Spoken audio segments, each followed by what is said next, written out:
And so tonight, I was going to start off and kind of try to set the table for this evening.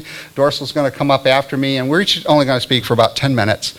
And then we're going to break into just a couple of groups. And the whole point is this is around the Syrian crisis. Now, the latest, if you haven't heard, and it hasn't gone away, just because Putin has intervened, and we've got this opportunity on the table to have chemical weapons inspected and stored and maintained. It's not gone away. The latest, unless you have something even later than this thing changes moment by moment, is as we gather tonight, the crisis is still evolving. The latest was Assad's comment today that his government will put chemical weapons under international supervision within a month after it signs the UN chemical weapons ban, but only if the U.S. stops its policy of threats. And so, it's not a done deal by any means, and we can only hope, and in my neck of the woods, pray that we'll find a peaceful solution. To set the table, I wanted to start with this. Something I found somewhere on the internet, and I wanted to read it simply because it really makes the point that this is no easy issue. So I'll read it slowly so you can just pick it up. I read this and it's just, my mind began, and I realized why I'm a preacher and I'm not a military strategist. Syria is really a regional power play. 1. Russia wants a pipeline to maintain its energy dominance in Europe and the naval port of Tartus. $5 billion in debt to maintain this port. Not to mention they sell about $1.5 billion in weapons annually to Syria. 2. American leaders want to unseat Assad for various reasons. Weakens Iran, weakens Hezbollah, it's a blow to the Russian economy, etc. 3. Iran needs to maintain Assad. They have huge energy deals with Syria and Lebanon. They support the, am I saying this, Alawites? I'm not saying Alawites, thank you. Because they are Shias. It is also the route by which Iran arms Hezbollah. 4, Israel benefits simply by having, inter-Arab fighting. It is strengthening ties with Kurds and the Druze. The downside is they don't want Islamists next door. 5, Saudi Arabia is challenging Iran as the regional, power to be. Saudi Arabia lost the Iraq war. Sunnis lost all power, while the Shia and the Kurds gained dramatically. This is an attempt to regain lost power. Where am I? 6, Turkey is likely not keen on Islamists festering next door. They also do not want the Kurds to make any more gains. 7, other points include Lebanon is trying to deal with possible conflict with Hezbollah. Jordan is being crushed by refugees and might collapse. So is this a strike at Iran? Indirectly, yes. Who's motivating it? Who isn't would be a better question. So this is a Game of Thrones.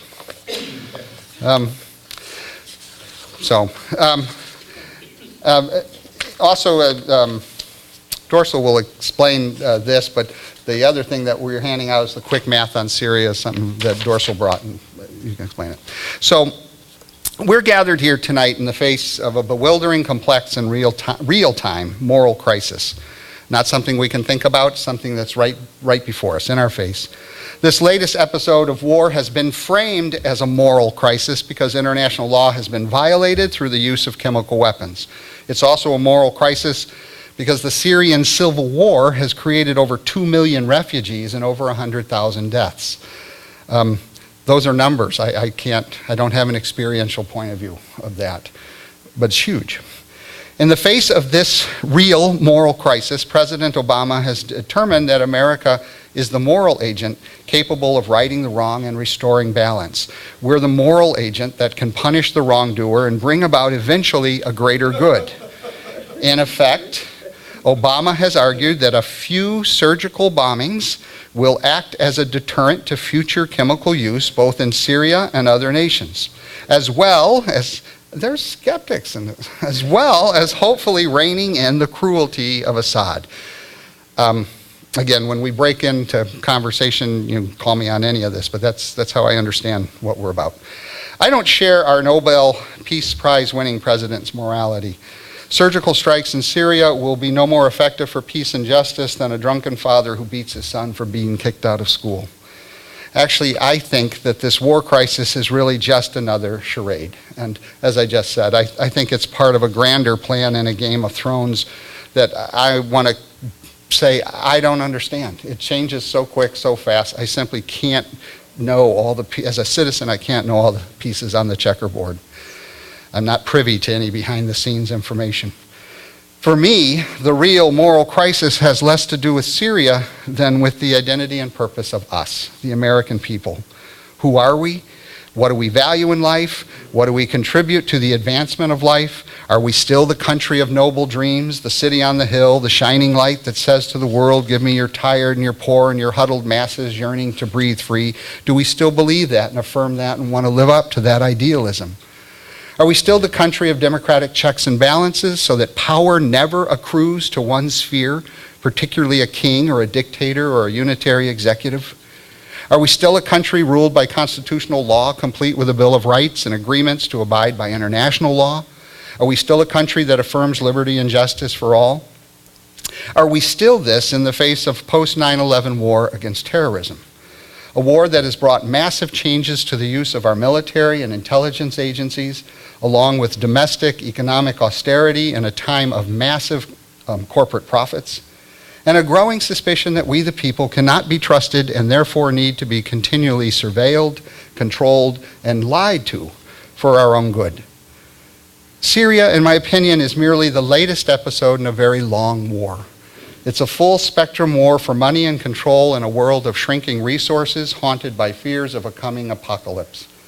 Afghanistan, Iraq, Libya, Somalia, side trips to Yemen and Pakistan, a partnership with Egypt. Each of these wars are thought of as an episode, independent crisis that only American benevolence can solve.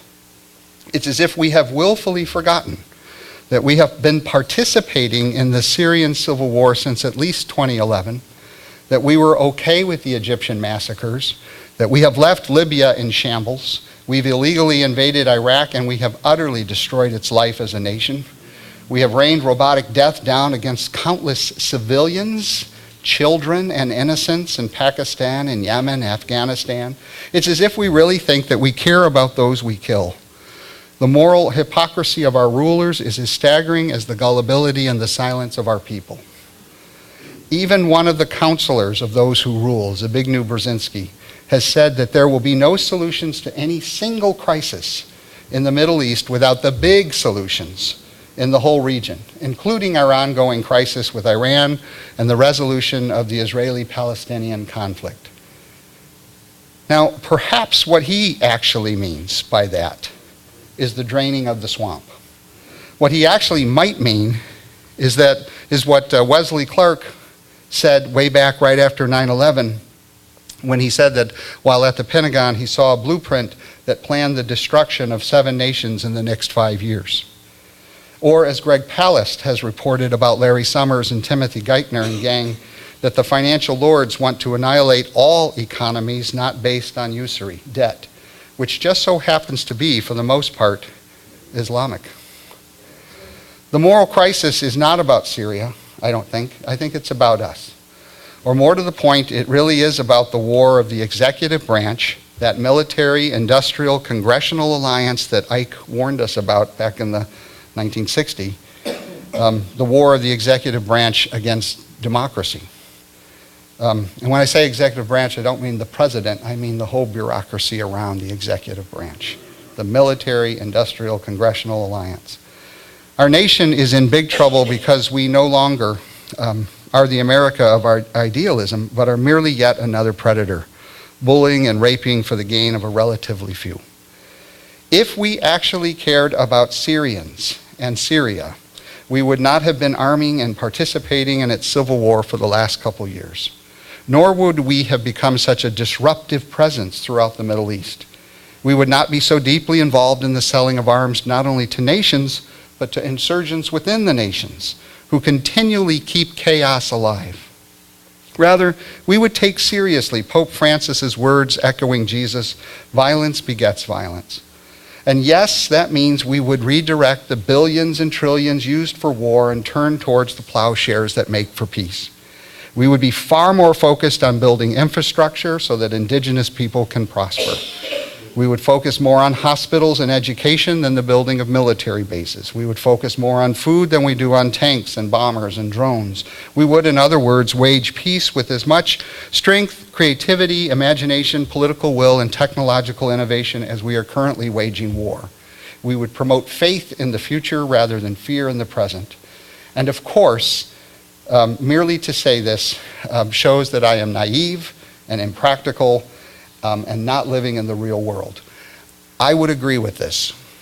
The real world as it is dying.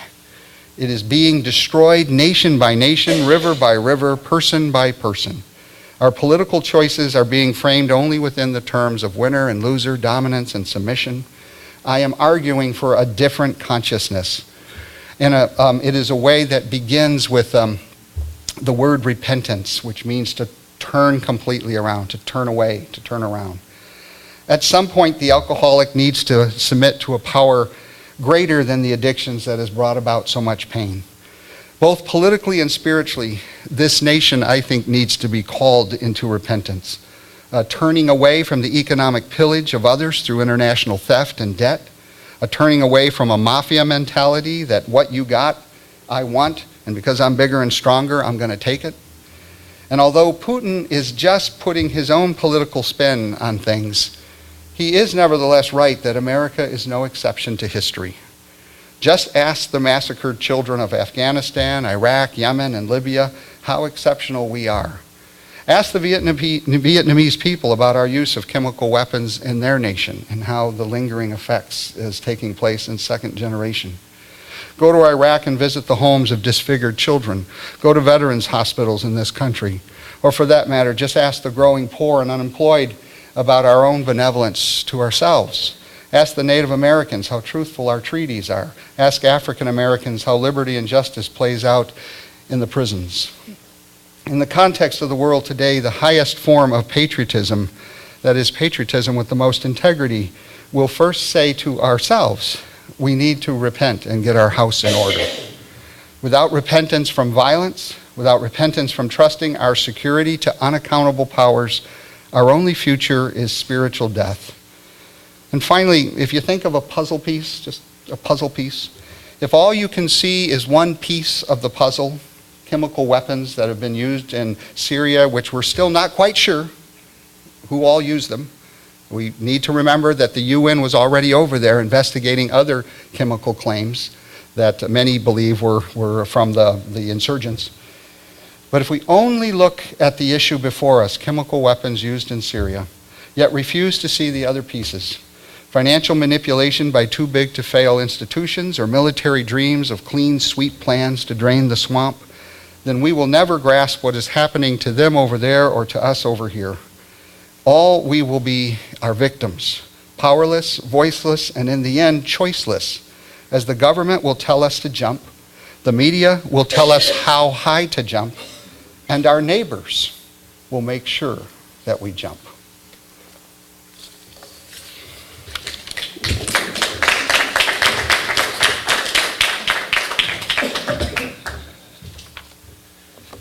It's a very tough act to follow. I want to thank you for the opportunity. I want to thank everyone for being here. My name is my name is Dorsol Plants. Just a real quick, brief introduction. I was born in West Virginia and I was raised there.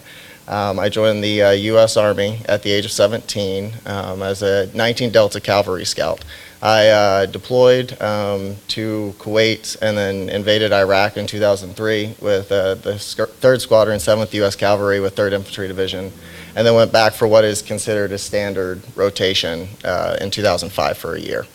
I want to begin tonight by just covering two really quick things. And the first thing is, as somebody who has lived through a war themselves, I just want to remind everyone, and I'm sure that I don't need to, but I just want to point out that as we sit here and we debate and discuss what is best for our country with our military on other people, it's important to remember that presently those people are living in a war zone. And as we sit comfortably discussing this, their options to sit comfortably and even discuss what we're discussing are not there presently.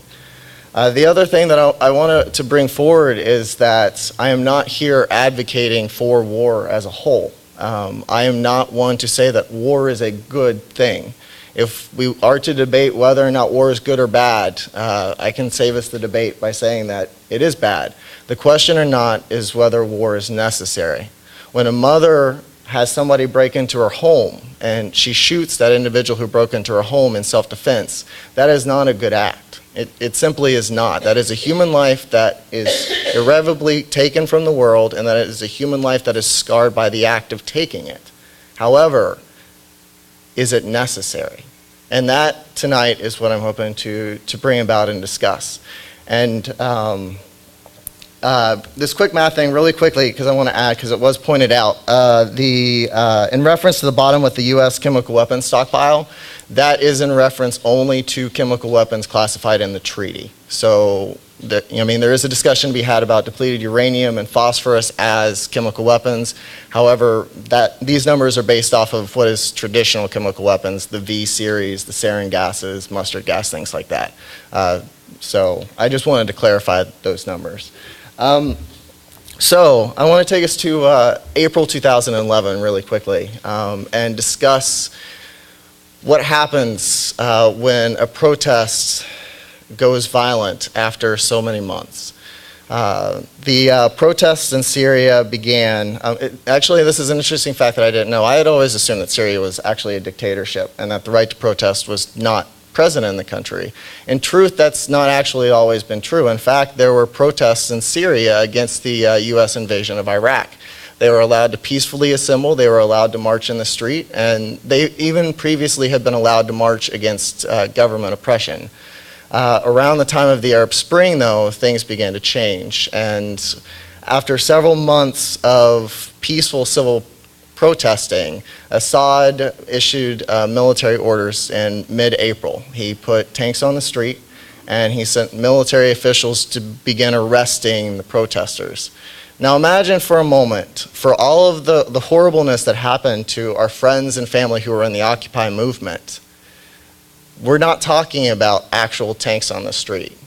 We're not talking about actual roundups and executions. It's one step farther. It's not an excuse for the U.S. behavior in any way, shape, or form. But think about how angry we were when we saw people being pepper sprayed for sitting down. How upset we were when we realized that we couldn't protest because it might interfere with somebody's traffic plans. Now imagine what would happen if your own government, instead of just putting police on the street, militarized police, I will not debate, militarized police, but put actual military on the street, actual tanks, actual infantry carriers. Now, much like what happened in Egypt, many of these soldiers, the soldiers are not soldiers, they're human beings. And many of these soldiers said, I will not follow these orders. I will not arrest these civilians. I will not harm them.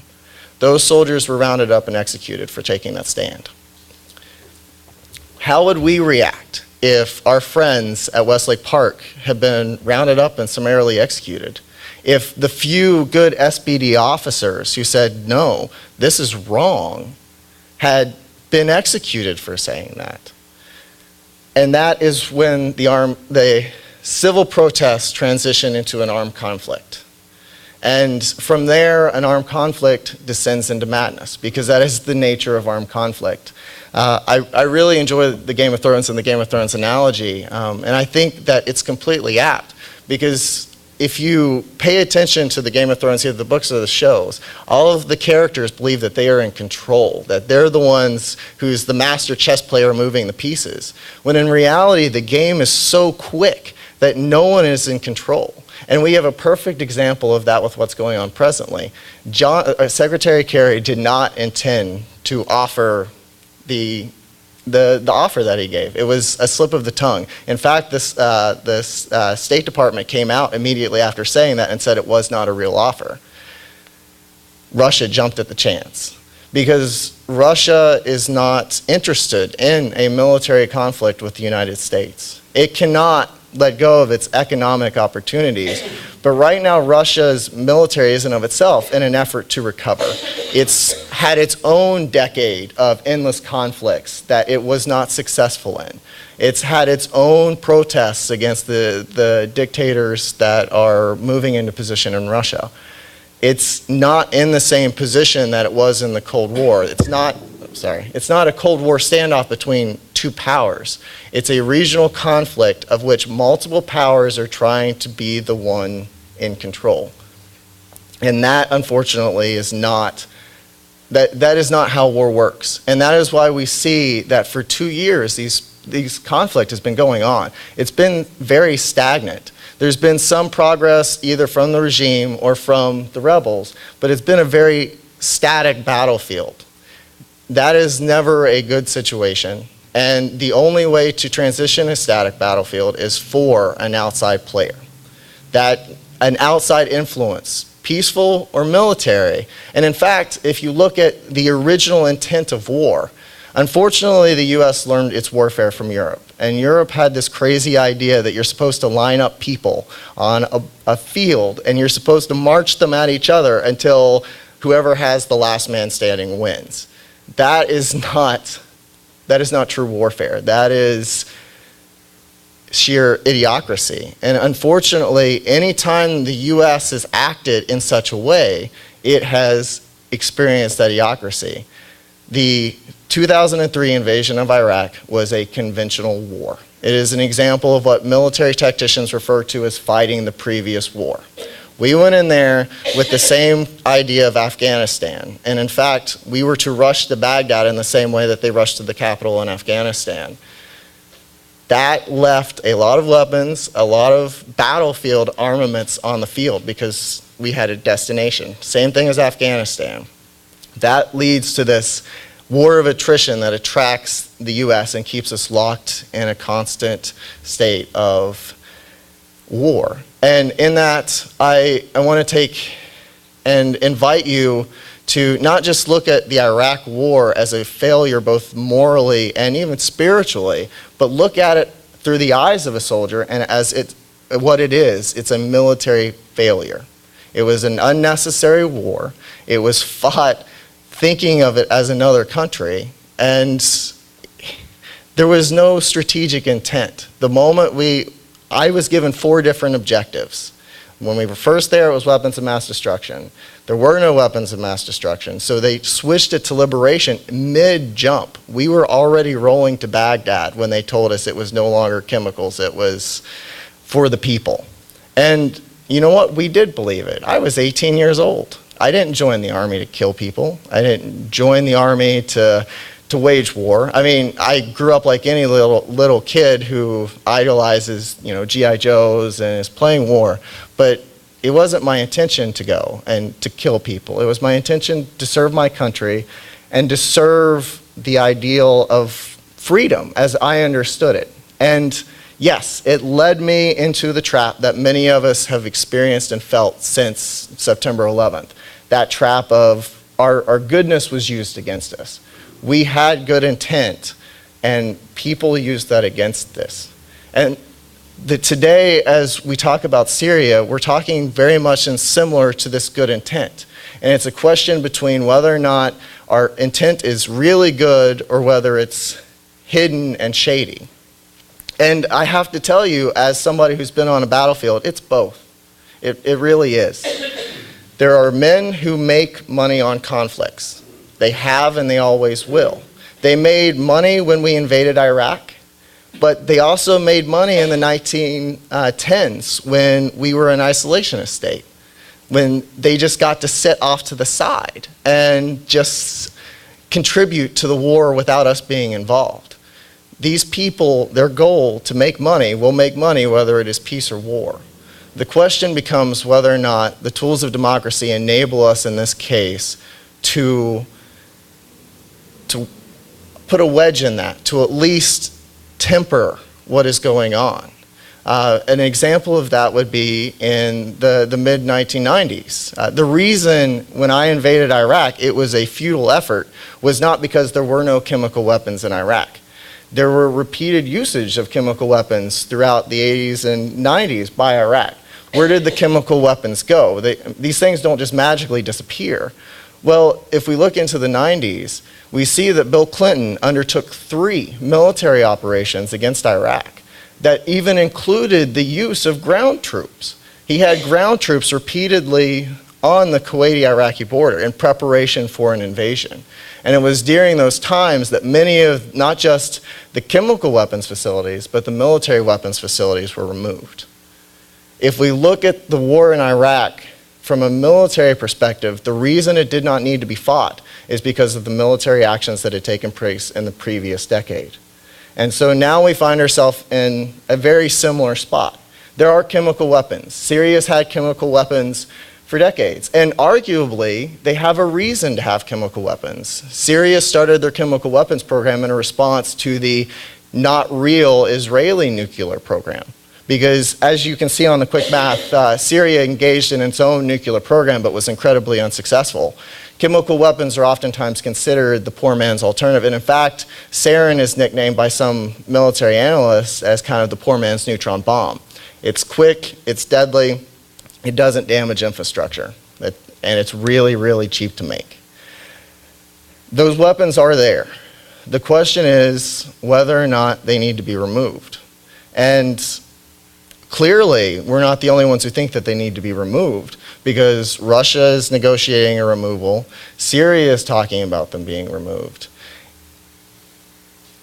It is a question of how effective the Russian and Syrian plan will be in the removal of those chemical weapons, and whether or not it will have the same lasting, long-standing effects that the military strikes would have.